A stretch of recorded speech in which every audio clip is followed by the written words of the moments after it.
In a world driven by ambition and power, there once lived an emperor who sought something greater, wisdom. His name was Marcus Aurelius, and his personal reflections, now known as Meditations, remain one of the most profound philosophical works in history. But before he spoke of fate, resilience, and virtue, he began with something often overlooked: gratitude. What if the key to wisdom wasn't just personal reflection, but recognizing those who shaped us? What if true strength came not from conquest, but from humility? Welcome to Everyday Genius, where we explore the timeless wisdom of history's greatest minds.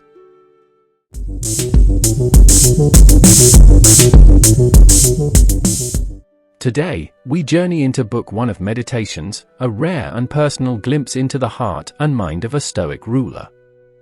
The emperor who sought wisdom, not power. Imagine standing in the heart of Rome, where the echoes of history still whisper through the ruins. The vast empire stretches in all directions, its armies unmatched, its influence unparalleled. And yet, in the stillness of the imperial chambers, one man sits alone, pen in hand, writing, not of conquests, not of politics, but of something far more profound. He is Marcus Aurelius, the Emperor of Rome. A man who could command legions, shape laws, and dictate the course of history with a single decree. But instead of seeking power, he seeks virtue. Instead of expanding his dominion, he turns inward, searching for wisdom. His writings, known today as Meditations, are not meant for the world. They are not declarations of war or royal decrees. They are private reflections, words he writes to himself, words of self-improvement, discipline, and deep gratitude. And it is with gratitude that he begins. Book 1 of Meditations is unlike the rest. It is not a discourse on suffering, nor an exploration of fate. It is a simple acknowledgement, an appreciation of those who shaped him, the men and women who instilled in him the virtues that would define his rule. For before one can master life, one must first recognize the teachers who lit the way. The first words of Meditations. From my grandfather Verus, I learned good morals and the government of my temper. These are the first words Marcus writes. Not about himself, not about his greatness, but about those who came before him. He recognizes that wisdom is not born in isolation. It is cultivated through the guidance of others. His grandfather, Verus, was a man of discipline and restraint. He taught Marcus the value of self-control, the importance of moral integrity. From a young age, Marcus learned that a man is measured not by his impulses, but by his ability to govern them. In the world of Rome, where power could corrupt and ambition could consume, this lesson was invaluable. The foundations of character. From my father, I learned modesty and manliness. Though Marcus's biological father died when he was young, he was raised by his adoptive father, Antoninus Pius. From him, Marcus learned patience, humility, and the quiet strength of true leadership. Antoninus did not rule with excess, nor did he indulge in the luxuries of the imperial court. He remained simple, disciplined, and fair.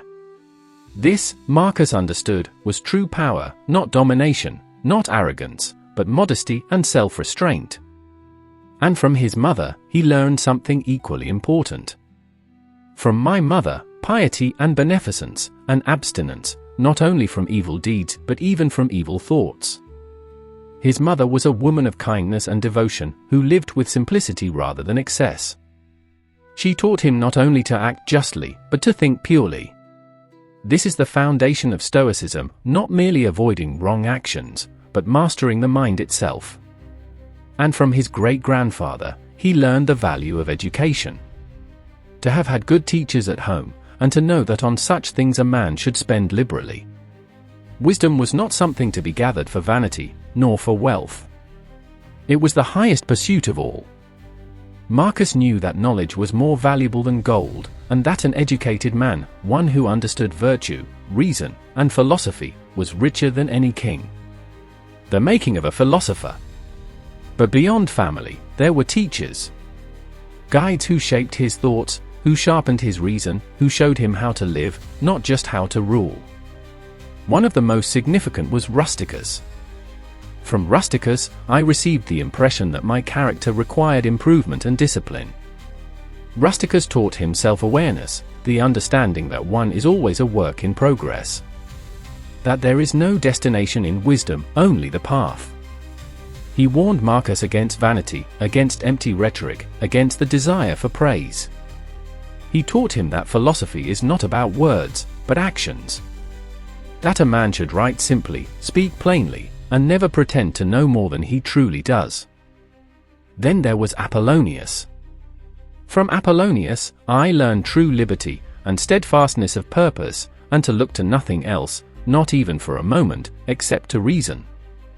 Apollonius was a man of unshakable discipline, who showed Marcus what it meant to live a life ruled by reason rather than emotion. He never complained, never blamed others, never let external events control his mind. And this was the heart of Stoicism, the ability to remain calm in any storm, to never let adversity shake one's foundation. The burden of power. As Marcus continued, he reflected on those who taught him how to lead, not with power, but with wisdom.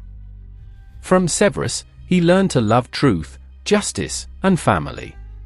From Maximus, he learned patience, steadiness, and the ability to remain unshaken in difficulty. And from his adoptive father, Antoninus Pius, he learned the greatest lesson of all, that true leadership is not about command, but about responsibility. From my father Antoninus, I learned patience, rational leadership, and devotion to duty. Antoninus did not seek fame. He did not chase personal ambition. He ruled carefully, deliberately, and with deep thought. And Marcus, in turn, would carry this lesson into his own reign. A leader must not rule for himself. He must rule for the people. A leader must not react with emotion. He must act with reason. A leader must not indulge in luxury. He must live modestly and fairly. And above all, a leader must understand that his power is not his own, it is a responsibility entrusted to him by fate. The meaning of gratitude. And so, before writing about life's hardships, before reflecting on suffering, before meditating on death, Marcus Aurelius begins meditations with one simple truth. Gratitude. He recognizes that everything he is, every virtue he holds, every ounce of wisdom he possesses, was not created by him alone.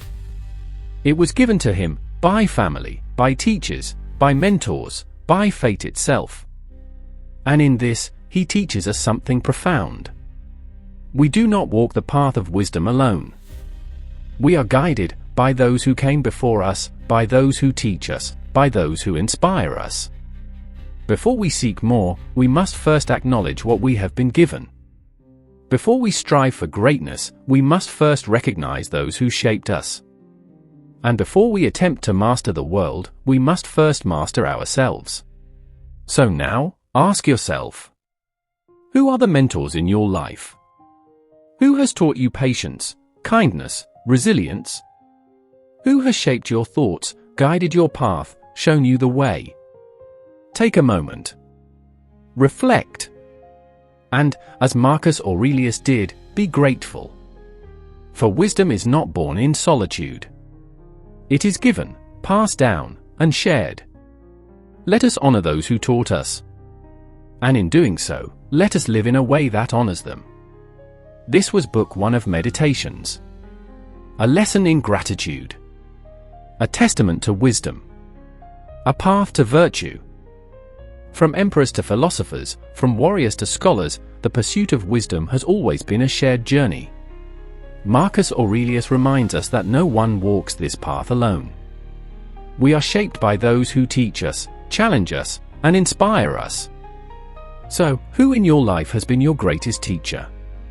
Who has guided your thoughts, shaped your character, or helped you become who you are today? If this journey through meditations resonated with you, let us know in the comments. How has this wisdom impacted you? What lessons do you carry forward? At Everyday Genius, we uncover the timeless knowledge of history's greatest minds, bringing their insights into the present. If you found value in this video, Be sure to like, subscribe, and join us as we explore the ideas that shape our world.